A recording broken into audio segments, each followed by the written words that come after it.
Ассалаумағалейкум құрметті жамағат. Бүгінгі жұмаларыңыз қабыл болсын. 2023 қоян жылы 27 қаңтар Астана қаласы ең үлкен мешіттен боямасыз хабарымызды таратып отырмыз. Алдыңғы жұмада Тәуелсіздік даңғылы Әзірет Сұлтан мешітінен бірінші хабарымызды бастап едік. Бүгін Мәңгілік елі даңғылы мен Қабанбай даңғылының ортасына орналасқан Экспо қалашығының маңындағы және Орта Азиядағы атағы жер жарған 30 мың адам емін-еркін сыйып кететін Қазақстанның мақтанышы үлкен мешітімізге арнайы ат басын бұрып отырмыз. Көріп тұрғандарыңыздай айналасы өте кең. Жазда келсеңіз, бейне саябаққа, орман ішіне кіргендей сезінесіз. Бұл алғашқы кезеңі, ал кейін қалай жабдықталады, оны уақыт көрсетеді. Машина қоятын арнайы алаң бар. Ең қызығы, қысқы аяз кездерінде машинамен мешіттің астына дейін кіріп, ол жердегі машина қоятын орынға қойып, төте жылы мешітке кіріп кетуіңізге де жағдай жасалған. Бүгінгі адамның көптігі, машинаның кептелісі көріп отырсыздар. Біз камерадан бәрін қағыс қалдырмадық. Енді мешіттің ішіне кірейік. Алдымен жер асты жағымен дәрет алу орнына, аяқ шешу орнына кіріп сіздерге көрсетейік. Міне, аяқ шешетін орынның өзі арнайы нөмірленген. Әуелі шатасып қалсаңыз, аяқ киіміңізді таппай бір күн жүресіз. Ол жерде сіз батыс оңтүстіктен кірдіңіз ба, әлде шығыс солтүстіктен кірдіңіз ба, аэропорт жақтағы есік ба, жоқ әлде Қабанбай жақтағы есік ба, оның бәрін еске сақтап алмасаңыз, қайта шығар кезде таппай қаласыз. Үлкендігі сонша. Оны келген адамдар біледі. Ал сіз келсеңіз, осыған абай болыңыз. Ал дәрет алатын жағыңыз міне, көріп отырсыздар. Арнайы жедел саты орналасқан. Енді екінші қабатқа көтеріліп, намаз қағидаларымен жұмаға қатысайық. Міне, қалың нөпір. Келген адамдарды көріңіздер. Бұл мешітте намаз оқудың өзі де үлкен ғанибет. Мешіт пен мешіттің, адам мен адамның жорғасы жоқ. Дегенмен де алдыңғы мешітте адамдардың сыймай босағаға дейін оқып қалғанына көргенде кейде қарныңыз ашып қалады. Мына үлкен мешітке де келсе, қандай керемет. Үлкендігі сонша, жартысы бос қалды. Алдыңғы қатар ғана толып тұрды. Міне, жұмада басталды. Адамдар сапқа тұрып, ниетін дүзеп, намазға қатысу алдындамыз. Енді намаз оқылғаннан кейін біздің айтар ғибарат әңгімеміздің екі үлкен түрі. Біріншісі, озық ғылымның иесі, мәдениеті күллі әлемге белгілі Жапон елінің тәжірибесіне сай жылы сөз айту осы жайында. Ал екінші айтарымыз әдебиеттің алыбы Нобель сыйлығының иегері Толстойдың жазған шығармаларынан аз ғана құндылықты дәріптей кету. Ендеше бірінші әңгімемізді бастайық. Жақсы сөз жарым ырыс дейді атам қазақ. Бұны Жапон ғалымдары да зерттеген. Су екеш судың да есту қабілеті болады. 3 стакан бір мөлшердегі суды, бір құрамдағы суды бір мезгілде бір орынға қойып, ұқсас көлемдегі, ұқсас уақыттағы 3 күріштің дәнегін әкеліп, стакан ішіндегі суға бір уақытта салған. Және бетін жапқан. Ал бетін жабардың алдында судың есту қабілеті қалай, өзгеріс бар ма деп Жапон ғалымдары 3 стаканға 3 түрлі тілек айтқан.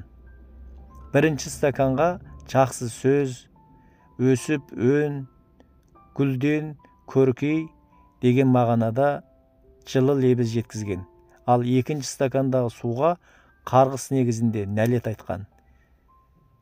Суда сасып кет, өнбей қал, өспей қал деген секілді. Ал үшінші стаканға немқұрайды қарап ештеңе айтылмаған. жайбырақат қоя салған. Солай 3 стаканның бетін жауып сақтаған.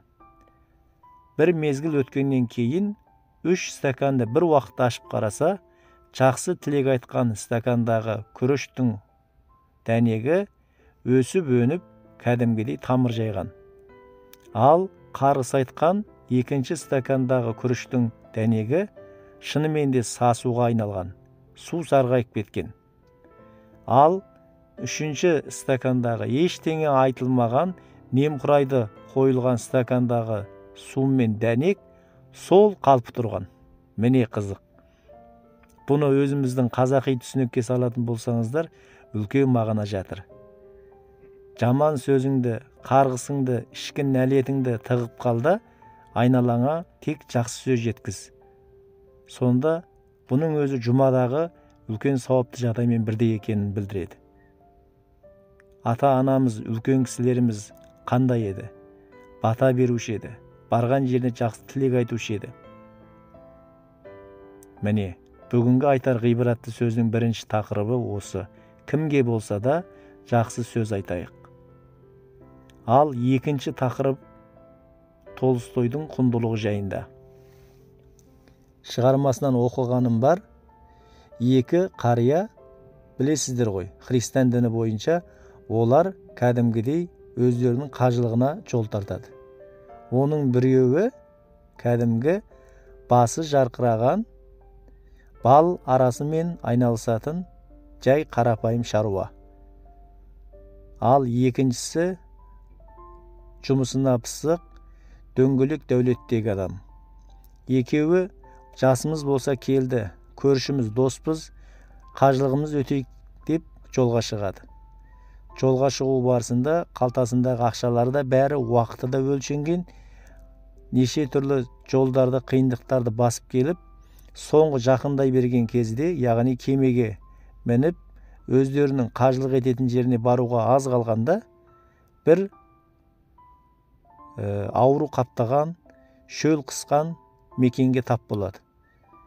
Бір үйге қараса, өте жұпыны.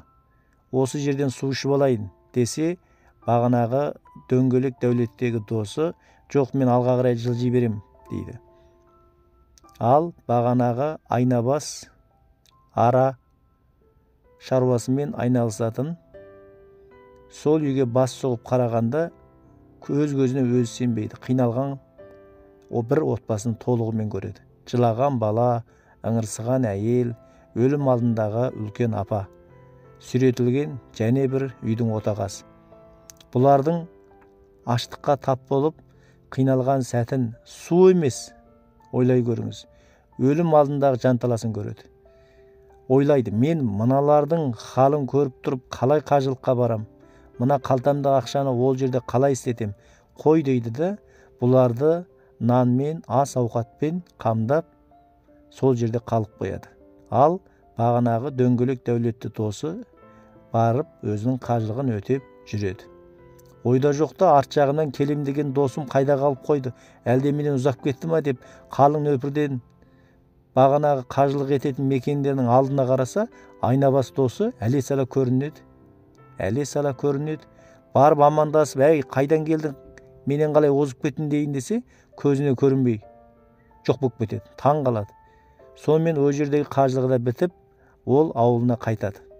Ал бағанағы айнабас досы соларды жағдайын жасап, тіпті қазақта сөз бар, балық берме, балық аулайтын қармақ бер дегендей, арғарай шаруашылығын шалқытып кетуге, қалтасындағы ақшасын қағып, үлестіріп, ыңғайға келтіріп береді.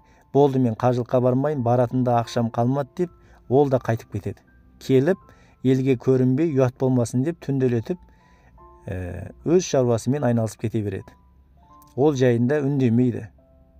Кейін бағанағы қажылығын өтеп келген досы келеді де, шын жағдайды білейін дейді. Бірақ ол білудің алдында, келе жатқан жолында бағанағы аштық, өлім қаупі төнген мекендегі жұпын үйді көре кетеді. Барса, ол үй баяғыдай емес, тұрмыс түзеліп кеткен. Жағдай жақсы. Елден сұраса, бір тақырбас періште секілді адам келіп әулие деп айтады олар. Жағдайымызды жасап кетті. Кейін ол адам таппай қалдық деген негізде аңыз хикая тарап кеткен. Қызықты көріңіздер. Содан болды, түсінікті, менің досым осы үйде болған екен дейді де, ауылына жеткеннен кейін бір күн досын іздеп келеді.